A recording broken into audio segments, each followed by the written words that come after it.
Rosemary hair oil எப்படி ready பண்ணுறதுன்னு தான் இந்த வீடியோவில் பார்க்க போகிறோம். நான் ரொம்ப நாளாக ரோஸ்மெரி ஹேர் ஆயில் வந்து யூஸ் பண்ணிகிட்ருக்கேன். எனக்கு வந்து நல்லாவே ரிசல்ட் வந்திருக்கு.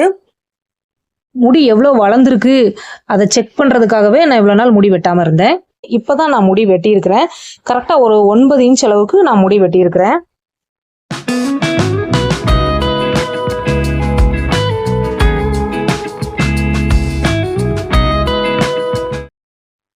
இந்த ஹேர் ஆயில் யூஸ் பண்ணால் முடி கொட்டாது, பொடுகு தொல்லையும் இருக்காது.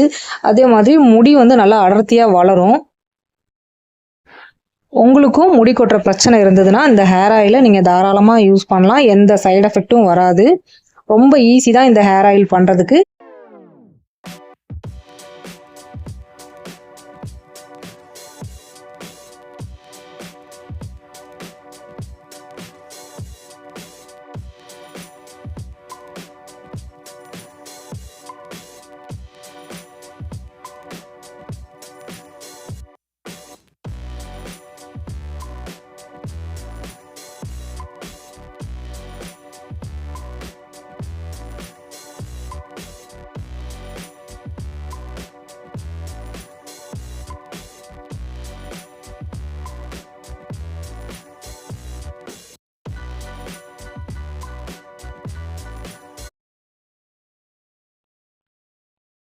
இவ்வளவுதான் நமக்கு எண்ணெய் கிடைச்சிருக்கு. எண்ணெயோட கலர் பாருங்க, நல்லா அழகா சேஞ்ச் ஆயிடுச்சு.